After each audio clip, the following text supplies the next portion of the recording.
Greetings, great friends. Kerr Kriisa fully cleared for all basketball activities in Cincinnati. And couldn't it have been different? I mean, being cleared for Kentucky? Let's talk about this Kerr Kriisa issue a little more. Imagine this guy playing for the Wildcats again. The news of Kerr Kriisa's full clearance for all basketball activities in Cincinnati is an expected outcome. But it brings up reflections on his brief time at Kentucky and the impact of his departure on the program led by Mark Pope. There is no denying that Kriisa's departure was a hard blow for the Wildcats, especially considering the initial expectations placed on his shoulders. However, at the same time, it is impossible not to wish luck to a player whose career in college, basketball, has been marked by constant changes and a relentless search to find his place. Kerr Kriisa arrived at Kentucky with the promise of being a key player in the Wildcats' backcourt. His previous experience at Arizona and West Virginia, combined with his playmaking skills and vision, seemed to be exactly what the team needed to rebuild under Mark Pope. In just 9 games before his injury, he was already showing flashes of the impact he could have. Averages of 4.4 points, 3.8 assists, and 2.4 rebounds per game may seem modest, but they reflected his ability to manage the pace of a game and distribute the ball effectively. Asterisk on paper.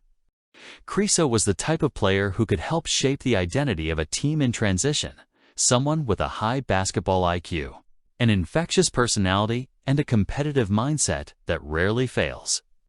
But as so often happens in sports, fate intervened. Asterisk, the foot injury suffered during the epic win over Gonzaga was more than just a physical setback. It was a defining moment for Kriisa and Kentucky. Initially, projections were optimistic, with a return timeline estimated to be 3 to 6 weeks. However, as the weeks turned into months, it became clear that the road back would be longer, more complicated than anticipated. When Mark Pope finally declared Kriisa out for the rest of the season in March, it was an acknowledgement that the team would have to move forward without him. For a program accustomed to relying on key players, in crucial moments, the loss was felt deeply. Kriisa's decision to enter the transfer portal shortly thereafter was understandable, but still difficult for fans and head coach Mark Pope to digest. Asterisk, he was looking for a new opportunity.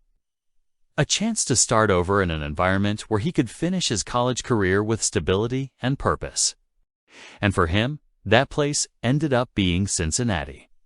Under Wes Miller, Kriisa found a team willing to embrace his experience and winning mentality.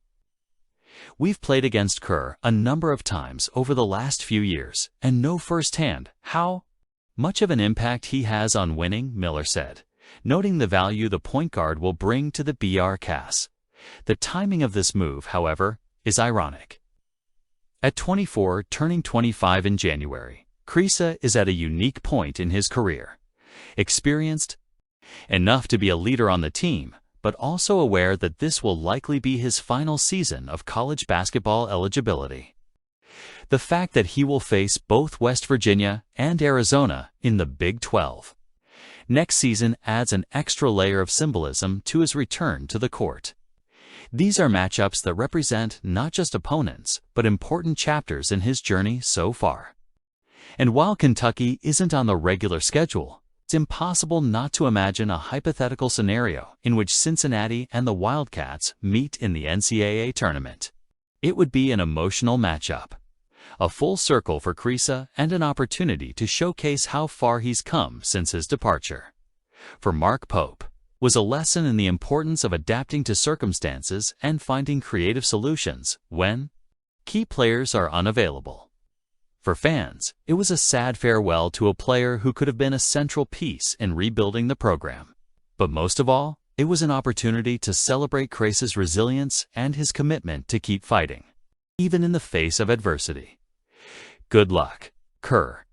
May your season in Cincinnati be filled with as many memorable moments as yours was with the Wildcats. Demarcus Cousins on Kentucky. There would be no Boogie without that place. It wouldn't even exist. Let's talk about it. And few players embody that history like Demarcus Cousins, whose time at Kentucky not only shaped his career, but also defined an era for the program under John Calipari. Now, with Mark Pope leading the Wildcats, it's inevitable to reflect on the roots of Kentucky's success and how figures like Cousins and Calipari helped pave the way for the future. There would be no Boogie without that place. That quote from Demarcus Cousins, spoken on his podcast Run Your Race, resonates as a genuine testament of gratitude and admiration. To many, it might seem like an emotional statement, typical of a player reminiscing about his glory days in high school or college. But coming from Cousins, it carries a special weight.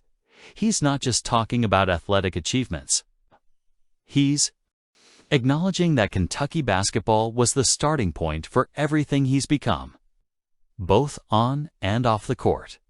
Cousins arrived at Kentucky in 2009 as part of the legendary recruiting class that John Calipari recruited in his first season. As the Wildcats coach, along with the likes of John Wall, Eric Bledsoe, and Daniel Orton, Cousins was a roster full of future NBA stars. That team not only brought back the program's lost luster, but also laid the foundation for the model of success Kentucky would follow in the years to come, gathering elite talent, molding them in a short period of time, and sending them to the next level. But Cousins is about more than just the wins and the numbers. He's talking about something deeper, the impact that the Kentucky environment has had on his life. The day I stepped on UK's campus, it was time to go. Time to go, no looking back, he said. That mindset, fueled by BBN's unwavering passion and Calipari's rigorous discipline, transformed Cousins from a talented youngster into a player determined to make his mark on the game.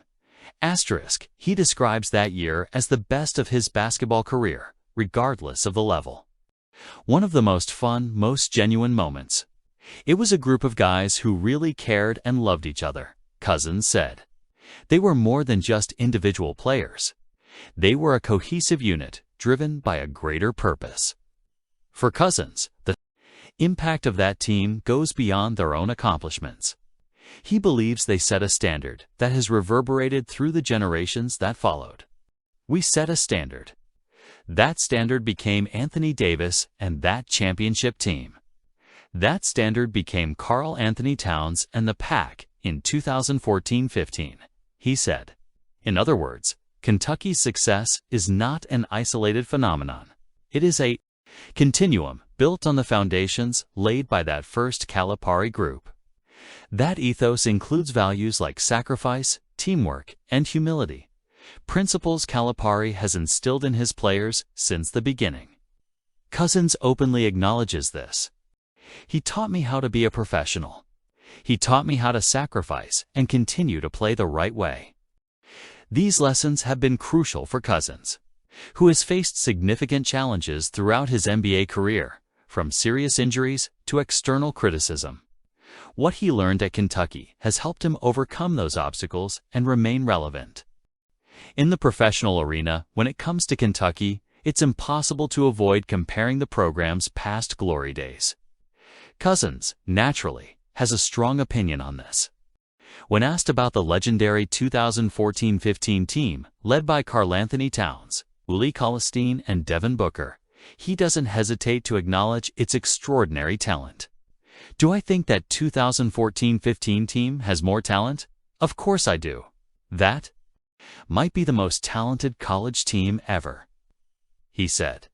Yet when it comes to a hypothetical matchup between his own team and that team, Cousins remains confident. In college basketball, you never know what's going to happen. I know we were dogs. I know we were confident and fearless, he said.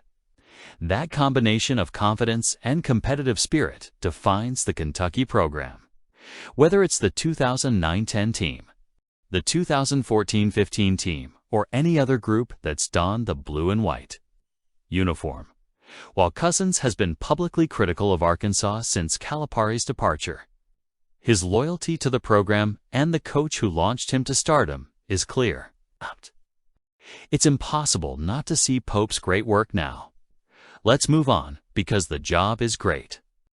Everything is looking good, and that's awesome. Wildcats basketball, the skilled combination of young talent straight out of high school. Experienced transfers and returning players hungry for a win, Kentucky appears to be putting together not only a competitive team, but potentially one of the best rosters in the country for the 2025-26 season. There's a glow of confidence surrounding the program, and the general feeling is that something big is coming. At the heart of this group is Pittsburgh transfer Jalen Lowe, the point guard who arrives with impressive credentials and the responsibility of leading the team on the court. Named to the All-ACC third team last season by the Panthers, Lowe takes on the challenge of filling the void left by Lamont Butler, a role that requires not only skill, but also leadership and composure. Early reports from practice are encouraging. Lowe has been outstanding, displaying a level of play that reinforces his reputation as one of the conference's most promising point guards. But what really excites him, as he shared in a conversation with BBN Tonight's Keith Farmer, is the synergy that's developing within the squad. The guys are so dedicated and detailer. And detailed, everyone wants to win. That's our number one priority, Lowe said, with an enthusiasm that reflects the team's collective spirit. That's why Coach Pope brought us here, to win and hang another banner. Knowing that the guys are on the same page, it's really a collective effort. This sense of unity is no accident. Mark Pope, with his strategic vision and tireless energy, has worked tirelessly to instill a winning mentality in his players.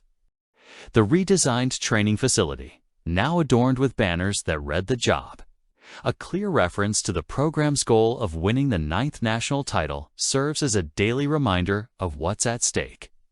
These banners aren't just decoration. They represent a commitment, a promise that every practice, every play, every drop of sweat is a step toward glory. Pope and his coaching staff seem to have been able to translate that mindset into concrete action, creating an environment where attention to detail and dedication to the team are non-negotiable. The team's depth is a strength. Each player seems to understand his role, and the healthy competition in practice has everyone's level of performance up. There's a palpable chemistry, something that goes beyond the stats and highlights. It's a sense that this group is united by a common goal, a burning desire to return Kentucky to the pantheon of champions. Summer workouts, often a barometer of what's to come, have shown a team that plays with intensity and purpose. Pope's leadership, which combines charisma with a meticulous approach, seems to be resonating with the players. Not only has he brought elite talent to Lexington, but he's also cultivating a culture where hard work and ambition go hand in hand. Lowe's words echo this sentiment. The idea of hanging another banner is not just a dream, but a mission that guides every practice session, every team meeting, every moment of preparation. With the 2025-26 season approaching, Kentucky basketball seems to be on track to deliver an exciting campaign for its fans. The ever-passionate fans have every reason to believe that this could be the year the Wildcats shine again in a different way. Will this season be different, and with title? Let us know in the comments.